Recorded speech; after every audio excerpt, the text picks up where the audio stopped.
মোহাম্মদ জাহিদ জাভেদ শুধু national team ব্যতী রেখে বাংলাদেশের টপ লেভেল এমন কোনো পর্যায়ে নেই উনি খেলেননি। রংপুর ডিভিশনের খেলোয়াড়, জাতীয় চ্যাম্পিয়নশিপ হচ্ছে, উনি এসেছিলেন দলের অংশ হিসেবে, তবে সামান্য ইনজুরির কারণে ম্যাচটি খেলতেছেন না। জাহিদ জাভেদ দীর্ঘ 10 বছর অগ্রণী ব্যাংকের হয়ে খেলেছেন প্রিমিয়ার ডিভিশনে। জাহিদ জাভেদ, আপনার শারীরিক অবস্থা কেমন এবং আপনার টিম নিয়ে, আমি বলতেছি দিনাজপুর জেলার কথা, আপনার দিনাজপুর জেলা নিয়ে এবার কতটুকু আশাবাদী? ব্যক্তিগতভাবে আমি একটু ইনজুর্ড, এই ম্যাচ খেলতে পারছি না, কিন্তু আমাদের টিম খুবই ভালো টিম। আমাদের দিনাজপুর জেলা টিমটা খুবই ভালো টিম করা হয়েছে। যদি আমরা খেলতে পারি ইনশাল্লাহ ভালো রেজাল্ট হবে আমাদের টিম নিয়ে। আমি আমাদের টিম নিয়ে অনেক আশাবাদী। গোল বলের খেলা বলা তো যায় না, কিন্তু আমরা ডিজার্ভ করি যে আমাদের যে টিম আছে আমরা যদি ধারাবাহিক বজায় রাখতে পারি তাহলে আমরা খুব ভালো একটা রেজাল্ট হবে ইনশাআল্লাহ। রংপুর বিভাগ এবারে NCL T20 ফরম্যাটের চ্যাম্পিয়ন এবং 4 ডে ফরম্যাটের চ্যাম্পিয়ন দলের সদস্য এবং পারফরমেন্স করেছেন আপনি, এবং প্রিমিয়ার ডিভিশন দীর্ঘ 10 বছর ডমিনেট করে খেলতেছেন। আপনি একজন সিনিয়র প্লেয়ার হিসেবে এখনকার যে ক্রিকেটাররা, যারা আপকামিং ক্রিকেটার, তাদের এবং 10 বছর আগের ক্রিকেটারদের সার্বিক অবস্থান আপনি কীভাবে তুলে ধরতে পারেন? যে আমাদের উন্নতির জায়গাটা এখনও তো অবশ্যই আছে, কিন্তু উন্নতি কি হচ্ছে? না, আমাদের খেলা অনেক বাড়ছে, উন্নত হচ্ছে, কিন্তু আমাদের যে ইয়াং প্লেয়ারগুলো আছে এরা হচ্ছে অত ডমিনেট করতে পারতেছে না, তো হয়তো স্কেলের একটু সমস্যা হচ্ছে বা স্কেলের প্রবলেম হচ্ছে। আমাদের অনেক প্লেয়ার আছে, পাইপলাইনে অনেক প্লেয়ার আছে, এই প্লেয়ারগুলোকে নিয়ে একটু কাজ করতে হবে, এতে খেলার সুযোগ করে দিতে হবে। এই যেমন ন্যাশনাল চ্যাম্পিয়নশিপ খেলা হচ্ছে, এই খেলাগুলোর মধ্যে যদি আরও প্রিমিয়ার লিগের পর কিন্তু আর কোনো খেলা নেই, এই খেলাগুলো যদি আমাদের বাড়ে বা খেলা যদি থাকে তাহলে আমাদের প্লেয়ার কিন্তু অনেক বের হতে পারবে। আমি আশা করবো যেন আমাদের খেলার মানটা যেমন আছে আরও বাড়ে, খেলাও যেন একটু বাড়ে, যেন প্রতিনিয়ত খেলতে থাকে আমাদের প্লেয়াররা। খেলতে থাকলে আমাদের প্লেয়াররা অবশ্যই দেখবেন যে যারা ইয়াং প্লেয়ার আছে সুযোগ পেলে একটা না একটা সময় ভালো করবেই।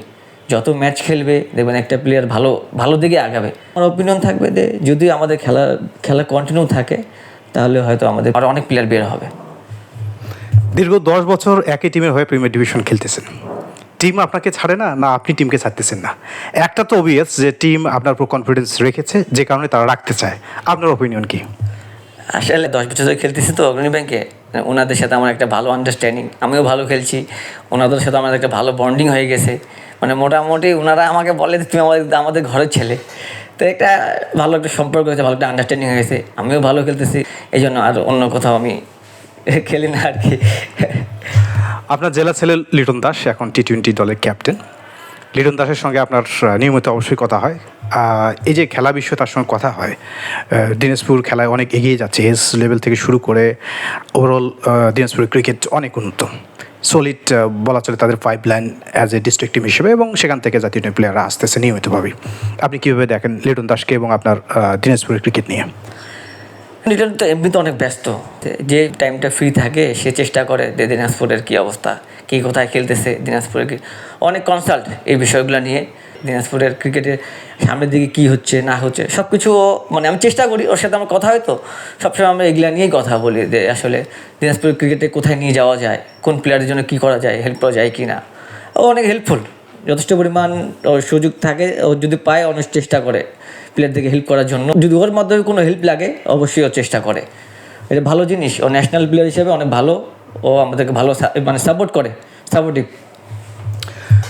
রংপুর বিভাগ কত T20 দুটি টুর্নামেন্ট, যেটা NCL T20 টুর্নামেন্ট হলো, দুটোতেই চ্যাম্পিয়ন, এবং 4 ডে যে টুর্নামেন্টটি সর্বশেষ হলো সেখানেও চ্যাম্পিয়ন।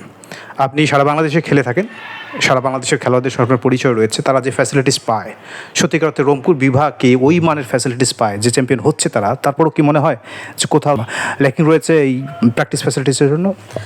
হ্যাঁ, আমরা কিন্তু এটা ঠিক কথা যে আমরা কিন্তু রংপুর বিভাগ অনেক পিছিয়ে এই ফ্যাসিলিটির দিক থেকে। না, আমাদের একটা ইনডোর নেই, আমাদের একটা ভালো মাঠ নেই যে আমরা একটু প্র্যাকটিস করব, বা কোনো প্র্যাকটিস ফ্যাসিলিটিস আমাদের কিন্তু ওরকম নেই।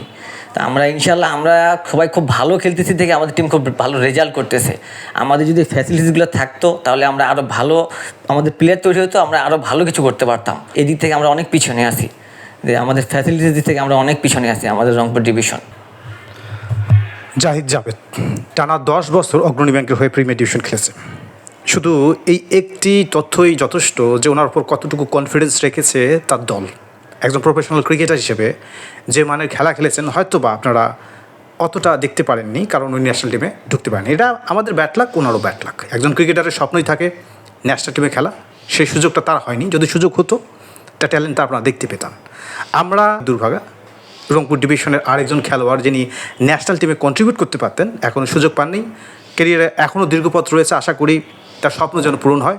জাহিদ জাভেদ যে স্বপ্ন নিয়ে ক্রিকেটে এসেছেন, সেই স্বপ্ন যেন তার পূর্ণতা পায়, এটাই আশা করব। আর জাহিদ জাভেদকে ধন্যবাদ দেবো, উনি ইনজুর্ড তারপরও সময় দিয়েছেন, তাকে ধন্যবাদ জানাচ্ছি।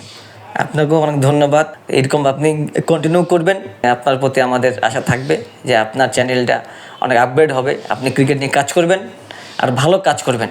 আপনাকে অনেক ধন্যবাদ।